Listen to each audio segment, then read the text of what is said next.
Hey everybody, welcome to this week's edition of Title Scoop. This week we're going to talk about leasehold interests or leasehold estates. So if you get this request, you might be asking yourself, what do I need to do? Do I need to search it differently? And we're just going to go over some of the basic things about leaseholds, what you need to look for in the search and exam, and some things you need to set out. So first off, what is a leasehold interest? So in a leasehold interest, we're obviously insuring a different type of interest, not the fee, we're insuring the leasehold. And it's basically the tenant's rights to use or possess a piece of property for a defined term, and that's set out in the lease. So when you're searching or examining these, you're going to do a search pretty much how you would for a fee property, but you're going to look at it a little bit differently, and you're also going to set it out in the commitment a little bit differently. So one thing you're going to want to check is, first off, does the lessor have the ability to do this lease? So were they the fee simple owner when the lease was started? And again, it all dependent on how your transaction, sometimes you're doing the first lease, sometimes it's an assignment of a lease. So it's dependent on, again, how your transaction is set up. So you also, when you're doing the search, you're going to want to make sure that you're ascertaining what liens and encumbrances were on the property prior to the lease, because those actually need to be set out on the commitment. Now, there's two trains of thought on whether you should set out exceptions that are only to the fee after the lease has been recorded. I've always said, as best practice, set those out and just say, as to fee interest or as to leasehold interest, just so that everybody knows exactly what's on the property. I just think it's kind of a good way for everybody to really understand what's out there and if there's anything they need to be looking for. So the other thing you're going to look at is you really do want to look at the lease if you have a copy of it. Again, it's dependent on your transaction, what you're receiving. But on that lease or the memorandum of lease, it could also be a memorandum, you want to make sure that you have the parties, the lessee and the lessor. You want to make sure that lessor, again, is the fee simple interest owner. If for some reason they're not, let us know. There are some ways we can do that. You can re-execute the lease, you can do a ratification agreement. But again, let us know if you have something where it's just not quite making sense, because we may be able to come up with a solution. So again, you're going to have the lessor and lessee. They're going to execute, and usually it's going to be acknowledged. Some states require it, some don't. I think it's a matter of best practice to get that acknowledged. You want to make sure the lease sets out a good legal description, not just, the building at this address. You want to make sure it's a legal description that's on there. You want to make sure there's a commencement date, and then also you're going to want to make sure that there is a term.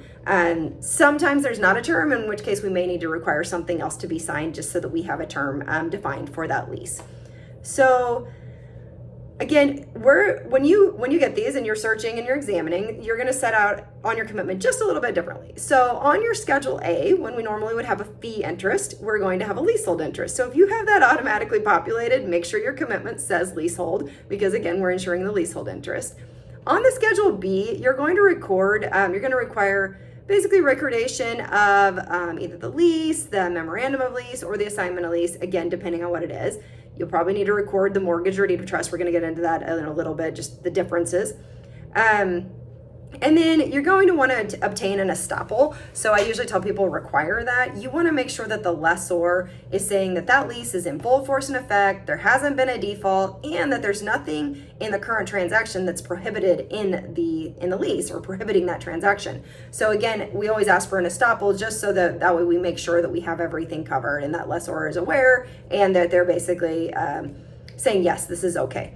So on the exceptions, you generally, I always say, set out the terms and provisions of the lease. I think that's good practice.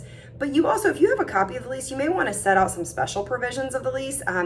Those could be, right of first refusal, an option to purchase. Maybe there's an optional right of termination. So just so if there's something kind of special or different that maybe should be set out as an exception, you may want to put that.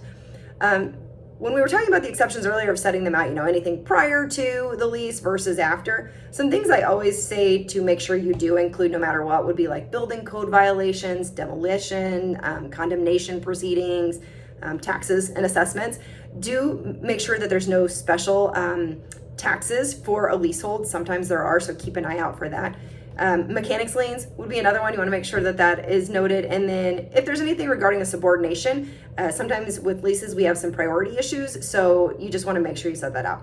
So last, what if you have a mortgage? One, make sure the lender knows that this is a leasehold.